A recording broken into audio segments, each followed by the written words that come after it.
the Sahabas who had their own Mus'haf of the Quran.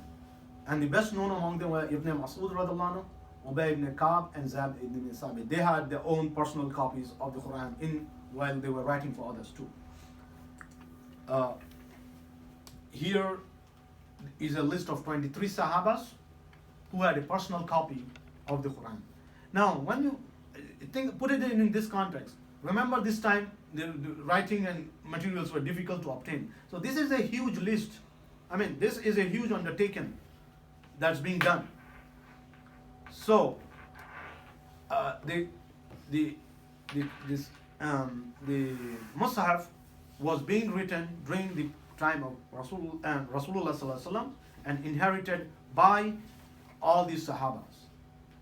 Now, during the time of Uthman radiallahu anhu, because Islam spread to Central Asia, far reaches, certain disputes started. We know the stories, the narrations on that.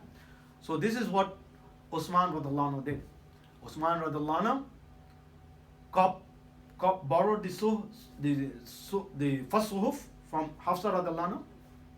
He ordered the Zayd ibn Sabit again to collect this, use his former stipulations, collect again all the copies of the Quran, and he ordered 4 companions to assist him, because by this time, this is a huge undertaking, and they came up with a number of copies of the Quran. We'll go into that there. And then he dispatched these copies to all the main centers of the Muslim world at that time.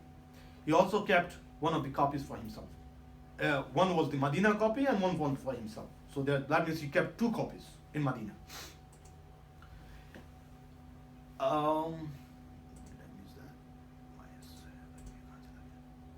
So no copy was sent forth without a qari. That, again, we come back to the point. Written message is not sufficient. We went through the examples. I know the knife. Shakespeare will not understand. Why? Because that's how, and we now say, I know the knife. Okay? So the qari has to go. So these are the 4 people who were dispatched with the official copies of Uthman radiallahu anhu. So how many copies were made? Some say 5, but that excludes the copy that Uthman radiallahu anhu kept for personal purposes. Professor Shauks believes there were 8. There's evidences that other copies were also made, like Sahabas requested personal copies of the copy, not their own copy, but the standard copy. They wanted a copy of that copy. So there were multiple copies. So we will go through, inshallah, now what happened to the copies of Uthman radiallahu anhu. So let's talk about the one that went to Damascus. So the one that went to Damascus, in 236, Al-Kindi said he saw it, probably destroyed in fire or war. Ibn Battuta says in 779, I'm giving you the dates here, very important, he saw copies of the Quran in Granada, Marrakesh, Basra, and other cities in his travels. Ibn Kasir says 774 he saw the physical copy that was Uthman radiallahu anhu sent to Damascus. And then this copy, there's a very interesting, I will not go into that right now, but later on, what happened after that to this copy. I'll narrate it later on. Actually, I should have, is it here? Yeah. So what happened to the one that was sent to Egypt? So there's a copy in the Masjid of Al-Hussein in Cairo. It's written in the old style, in the Kufic style, and Ahmed von Dethner, who has written in the book Ulum al-Quran, he says that copy is most probably written 58 years after the departure of Rasulullah sallallahu alaihi wasallam. And here is the copy of this Mus'haf. It weighs 80 kilograms. 68 years after Hijrah. 58. You wrote 68. Did I say 68? 58. 58. Where? Green. Okay. So what is 68 before that? Hijra 68. 80. 80. Okay. And 80. 68 Hijra, 58 years after. Hijri. That's the Christian normal calculation. Okay. So, this is the Musaf. It contains 99% of the Quran. It weighs 80 kilograms. Here's a copy. Here's a sample of it showing Surah Maryam and part of Surah Taha. So this Why is 99%? Yeah, exactly. My question was that too. Why do you say 99%? because some of it was destroyed, was thrown apart.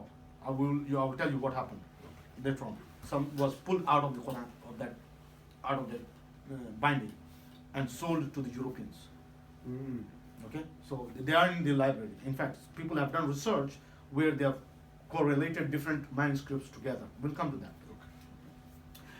So this is Surah Maryam and this is Surah Taha. So there's another Quran of Usman at the sorry. So this people have spoken about it. So these are three experts on the Quranic scripts.